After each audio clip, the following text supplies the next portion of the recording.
Muy buenas tardes, mi nombre es David Saavedra Cuello y mi compañera Ángel Paquiza y nosotros vamos a hablar sobre la tarea 8, la actividad número 1, que se trata sobre una pequeña exposición sobre el resumen de los motores paso a paso. Eh, Primero empecemos hablando qué son estos tipos de motores, ¿no? Los motores paso a paso, o comúnmente conocidos como stepper motors, son dispositivos electromecánicos de corriente continua que no usan escobillas y transforman los impulsos eléctricos suministrados en desplazamientos angulares discretos. Ya, esto significa que prácticamente el motor es capaz de girar a cierta cantidad de grados, ya sea por pasos o medios pasos, que eso los podría estar explicando mi compañero más adelante. Y esto también depende de las entradas de control, que estos normalmente son operados mediante microprocesadores, fuentes H o otros implementos similares. Normalmente una revolución completa de eje, que son los 360 grados, se van a dividir en 200 pasos, pero esto puede variar dependiendo del tipo del motor de paso, que eso ya lo explicaremos más adelante, las posibles variables que tienen estos tipos de motores. Lo que significa que cada paso va a realizar 1.8 grados de giro. ¿Ya? Entonces, estas particiones de pasos o sea, se dividen con los 360 grados que tiene normalmente un giro, una revolución. Y esto es lo que significa que cada paso realiza un cierto desplazamiento angular del motor. Normalmente los motores girarían constantemente, pero giran por modo de inercia. En cambio, estos tipos de motores de paso giran angularmente eh, por ciertos pasos. También existen estos motores donde cada paso realiza cada 2 grados, 2.5 grados, 5 grados, 15 grados, 30 grados de giro. Ya eso, como digo, ya eso ya también depende del tipo de motor, su modelo, la marca, sus especificaciones que también posea este motor, entre otras cosas. Y debido a esto, el motor no gira suavemente, sino que realiza saltos y cruza estados intermedios. Ya también depende también de que si se esté girando por pasos o medios pasos. O incluso también hay algo que se le llama los micropasos, pero eso ya lo explicará más adelante mi compañero. Esto hace que el funcionamiento del motor paso a paso realice sonidos y vibraciones. La ventaja de estos motores es que su posicionamiento es preciso y repetitivo. Esto lo hace muy útil para diseños de robots, drones, radiocontroles, impresoras digitales, automatización, represas, CNC, entre otras aplicaciones más. Entonces, ya pasando a la siguiente diapositiva, su comportamiento es similar a un conversor digital analógico, el cual puede ser controlado por impulsos y, como había dicho, los controladores de motores paso a paso se realizan con circuitos digitales, ya sean con microprocesadores, fuentes H, entre otras cosas más, que controlan los drivers, aumentando la capacidad de cargas de las salidas. Normalmente los motores de paso, como ya he dicho, los podemos usar con microprocesadores e incluso lo podemos usar en programaciones como Arduino o programas en C, los cuales estos también ya poseen un control más automatizado, incluso más tirando a la parte digital o electrónica, los cuales pueden hacer controlar la parte de los giros de estos tipos de motores de paso. Para algunos controladores, la corriente que fluye a través de los evanados se puede ajustar mediante la forma de onda de un PWM.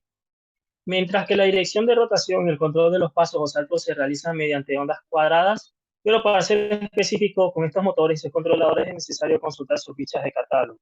Siempre estos motores de paso necesitan un tipo de control con la cual esto se puede operar, por eso siempre recalco la parte de los microprocesadores y los puentes H. Estos comúnmente los podemos usar incluso si nos ponemos a analizar la parte de las materias que estamos viendo en nuestras carreras. La parte de automatización también puede estar eh, relacionada con la parte de sistemas embebidos o incluso sistemas digitales, los cuales nosotros en estas materias usamos eh, los microprocesadores ATmega 328P y los puentes HL298N. Estos son capaces de controlar estos motores que suelen ser alimentados por 5 voltios, incluso 3 voltios, y estos pueden realizar estos tipos de movimientos de paso, medio paso, micropasos, entre otras cosas. Ya pasando a la siguiente diapositiva, Tenemos los tipos de motores de paso a paso. Estos requieren que se dividan según la forma en que estos se construyen y el número de fases necesarios para alimentar las bobinas. Esto también depende del diseño y qué tipo de propósito se usará. De esto tenemos los imanes permanentes, la reluctancia variable y el híbrido. Ya. Para explicar cada uno de estos tipos, tenemos la parte del motor paso a paso imán permanente, que es el tipo de motor más común de todos, incluso en los otros tipos de motores, como motores ya de inducción, o los motores trifásicos, o motores ya con potencias mucho más elevadas. Entonces, estos poseen dos bobinas que son como electroimanes que forman los cuatro polos variables, donde su motor se magnetiza radialmente. Entonces, cada vez que este rotor cambia su posición, también cambia la dirección de flujo de corriente entre las bobinas, lo que hará que se cambien los polos magnéticos. Si la dirección de la corriente se cambia, el motor gira a 90 grados. Normalmente en una construcción de motor paso a paso, tenemos que son como tienen cuatro, como que dice, cuatro polos, que son las dos bobinas. Y cada vez que gira, hace un giro cada vez que pasa de un lado a otro, va a girar 90 grados. Pero este tipo de giro lo va a hacer muy poco preciso, por lo que un solo paso de dicho motor es demasiado grande y por ello estos motores imanes permanentes necesitan más polos del rotor y por eso se montan varios imanes para aumentar el número de pasos y la precisión del posicionamiento. Entonces, ya al colocar más polos de rotor, ahora vamos a tener giros entre 7.5 grados a 15 grados, que eso en pasos sería 48 a 24 pasos respectivamente. Los polos del rotor magnetizado aumentan la inducción magnética, causando que estos motores presenten par elevado y construcción sencilla, con varios polos de rotor paso precisión. Entonces, lo que sucede aquí es que al momento de nosotros construir desde cero un motor paso a paso imán permanente, nosotros tenemos que colocar eh, bastantes polos del rotor, lo cual esto conlleva bastante costo para que podamos tener un motor paso a paso más eficiente. Pero aún así la eficiencia es muy baja debido a que hay aún así que se construya un buen motor con bastantes polos de rotor, va a quedar huecos, entonces no va a ser tan preciso que digamos. Por eso, como tenemos giros entre 7.5 grados a 15 grados, la precisión de giro del motor no va a ser tan buena, por eso su eficiencia es menor. Por eso en su construcción se requiere precios moderados o incluso un poco altos para tener una eficiencia decente o bastante baja en el peor de los casos. Entonces, ya analizando también el otro tipo de motor que tenemos ahora, el motor de reluctancia variable, el motor paso a paso de reluctancia variable. Estos fueron los primeros modelos de motores paso a paso, los primeros que se han hecho, se han construido de los tres. Pero actualmente son bastante raros y usados, dado que este tipo de rotor consta de varios dientes hechos de hierro dulce.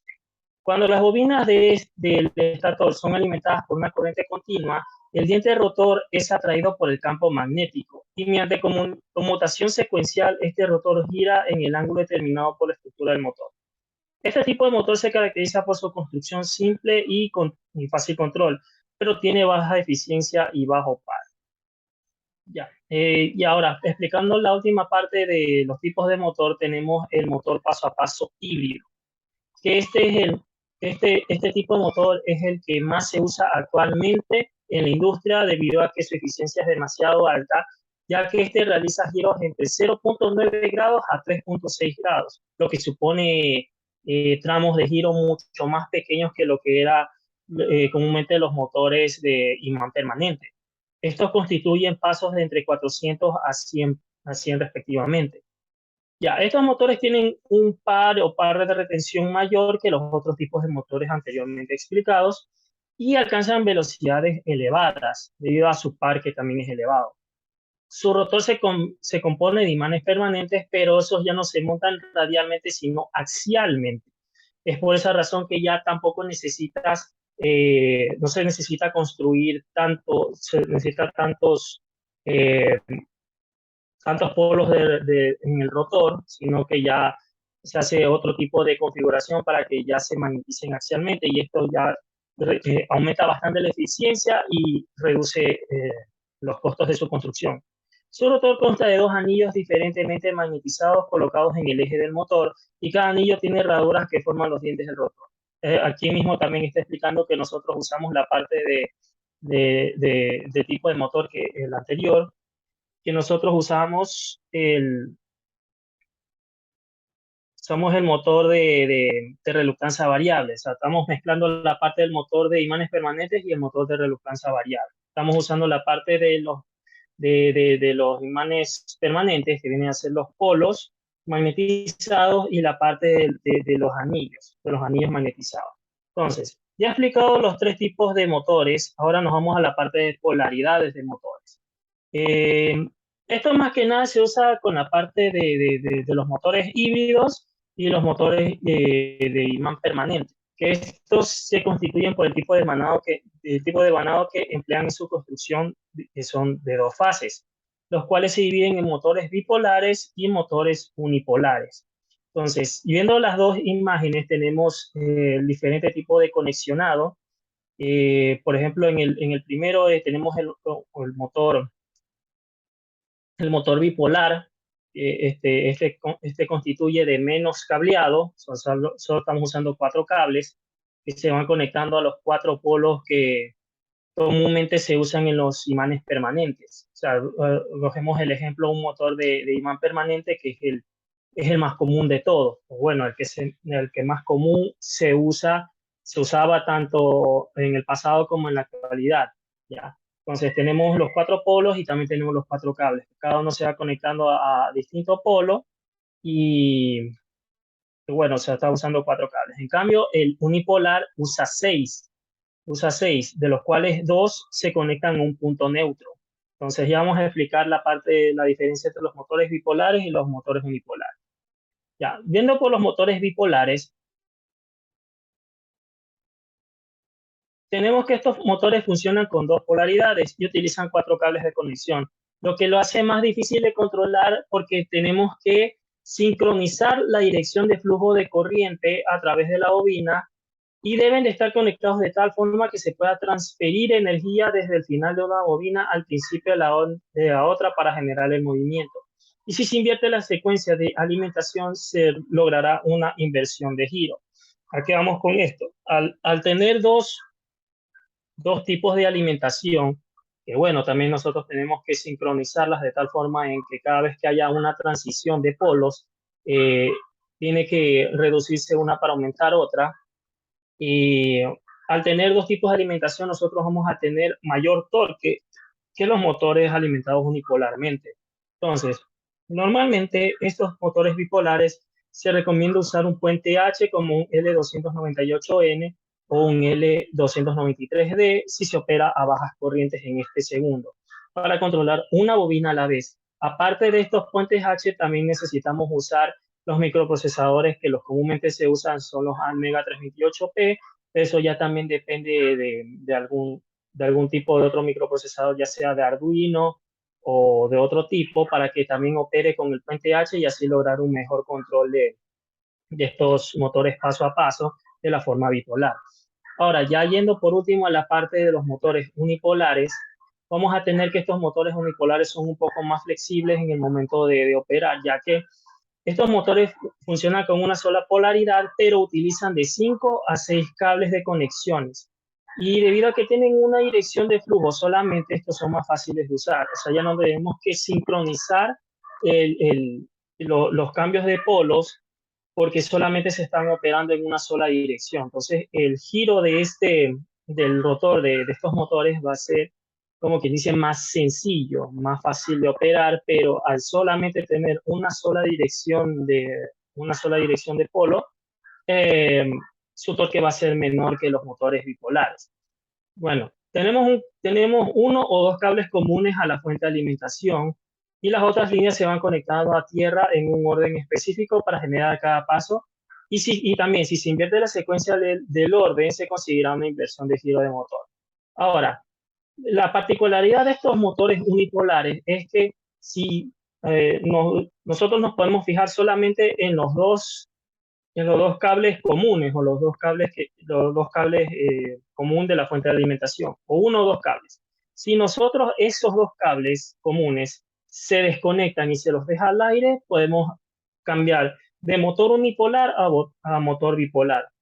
Por esa razón, en la imagen que tenemos, que había mostrado anteriormente, en los motores bipolares tenemos solamente cuatro cables, pero acá en la unipolar tenemos seis. Si solamente en esos dos cables que están en común, los cables comunes, se desconectaran, tendríamos el mismo esquema de un motor bipolar. Entonces, siguiendo con la explicación de los motores unipolares, ya, estos también pueden ser controlados por puentes H como los L298N o los L293D o los ULN2803. Y es como había explicado, los motores unipolares pueden convertirse en bipolares si las líneas comunes se desconectaran y se dejaran en el aire. Entonces, estos dos tipos de polaridad de motores, como había dicho, comúnmente se utilizan en lo que es la parte de motores de imán permanente o incluso en los motores híbridos, dado que estos poseen los polos magnetizados. Mi compañero va a explicar más a detalle lo que viene a ser las características de estos motores y su tipo de cómo operaría paso a paso. Bien, continuando ahora, vamos a ver las características del motor paso a paso. Primero, este motor, al igual que otros motores, poseen un rotor y un estator. En el rotor se va a encontrar el eje del motor, el cual va a ser movible, y en el estator se van a encontrar las bobinas que van a permitir que el eje del rotor se mueva por inducción. Bien, este motor, como le dijo mi compañero, varía la posición del eje. Esto va a depender, la posición del eje va a depender del controlador que se esté utilizando. Además de esto, este motor puede girar en sentido horario o en sentido antihorario. Esto lo realiza mediante la polarización inversa de las bobinas. Es decir, que cuando se polariza directamente las bobinas de este motor, este va a girar para un sentido, pero el momento en que se cambian la polarización de estas bobinas, van a girar en sentido antihorario. Bien, con este tipo de motor se puede tener un alto torque de arranque. Esto lo realiza a una baja velocidad, pero ya cuando se alcanza una mayor velocidad, el torque va disminuyendo, ya que esto solo se realiza en el momento de arranque. Y por otra parte, este motor también posee un torque de retención. Esto es esencial en este motor, ya que permite que cuando mediante el controlador se le envíe la posición a la que se desea mantener, el motor no va a girar para ningún sentido, ya que la posición del torque de retención, el torque de retención va a evitar que este se deslice hacia cualquier movimiento, ya sea horario o antihorario. Bien, también cabe mencionar que la velocidad del eje de este motor es directamente proporcional a la frecuencia de los pulsos de entrada que se aplican en los desvanados de excitación. Bien, esto quiere decir que si la frecuencia es baja, el motor paso a paso gira lentamente, y si la frecuencia es alta, este gira a una mayor velocidad. Bien, otra de las características es con respecto al voltaje que tiene este motor. Esto es importante, ya que mediante el voltaje se puede predefinir el torque que mantiene este motor.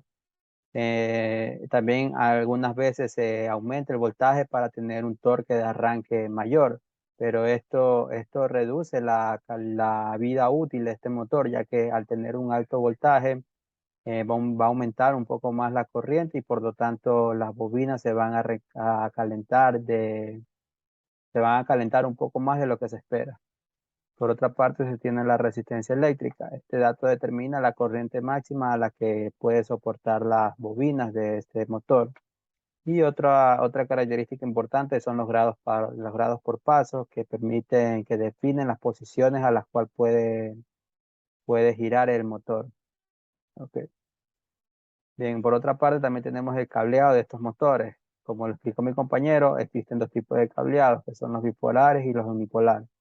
Los bipolares poseen cuatro cables, en donde como el motor posee cuatro bobinas, dos cables están conectados a dos bobinas. Es decir, como lo podemos visualizar aquí, el cable anaranjado conecta a una bobina y internamente se conecta a otra bobina. Y a la salida de este cable, de esta bobina, se tiene el otro cable de conexión.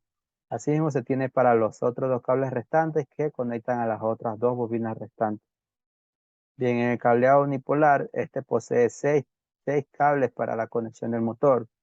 Como lo mencionó mi compañero, dos cables son comunes y también se tienen motores que poseen 5 cables, en donde en los cables comunes que van entre las bobinas, estas se conectan entre sí. Bien, siguiendo se presentan los tipos de secuencia. Existen 3 tipos de secuencia en estos motores, los cuales son secuencia normal, la secuencia del tipo wave driver y la secuencia del tipo medio paso.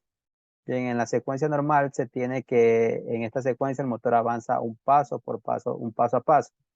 O sea, esto quiere decir que en el primer paso que va a realizar el motor va a activar a la bobina A y a la bobina B. Esto, como se están activando dos bobinas, esto va a tener un mayor torque de arranque. Bien, y por tanto, las otras dos bobinas que están interconectadas entre sí se encuentran en el voltaje menos significativo. Ya cuando realiza el segundo paso, se energiza la bobina B y la bobina C, y por lo tanto la bobina A y la bobina D permanecen inactivas. Asimismo, en el paso 3 activa la bobina C y la bobina D, y finalmente en el paso 4 activa la bobina A y la bobina B, la bobina D. Ok, este tipo de activación de bobinas permiten tener una secuencia normal. Bien, luego en la secuencia wave driver, en esta secuencia se activa solo una bobina a la vez. Esto va a verse afectado el torque de arranque, ya que activándose solo una bobina, el motor no va a tener un buen arranque. Bien, por lo tanto, la retención que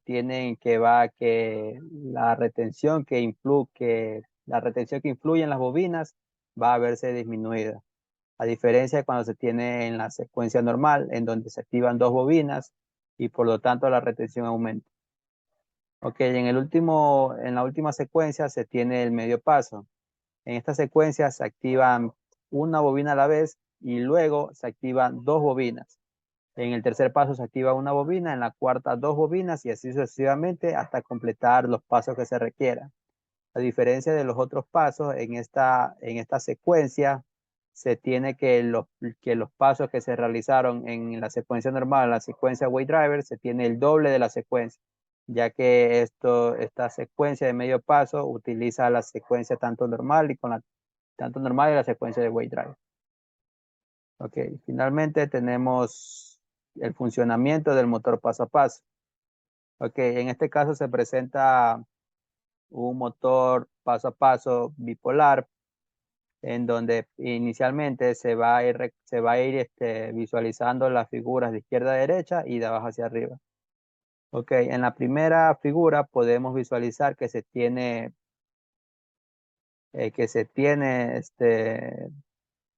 polarizada la primera bobina. Bien, si nos fijamos por la regla de la mano derecha, podemos ver que la corriente entra en este caso, hacia el imán, y por lo tanto va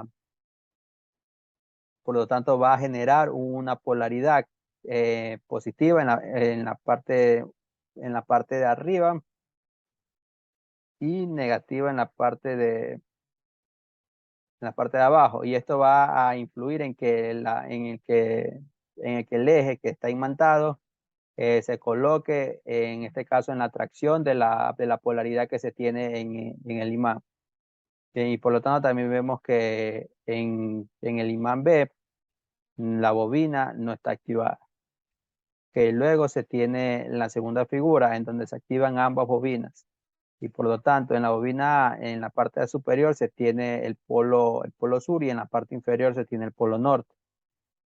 Bien, y en la bobina B, al estar activada, se tiene el polo norte en la parte izquierda y el polo sur en la parte derecha, lo que provoca que en el eje, al tener un polo norte o sur, se vea atraído el polo norte hacia los ejes que se han formado en el imán, que es el sur, y el polo B se atrae hacia la polaridad que se ha formado en los dos imanes. Bien, luego se polariza la bobina B y la bobina A permanece inactiva, lo que provoca que se cree una polaridad que en la parte izquierda del imán, del polo norte y en la parte derecha del sur. Y por lo tanto, la bobina, el eje que mantiene siempre una polaridad norte-sur, va a atraerse hacia la polaridad contraria. Bien, luego en la cuarta figura se tiene que ahora las bobinas están siendo polarizadas inversamente.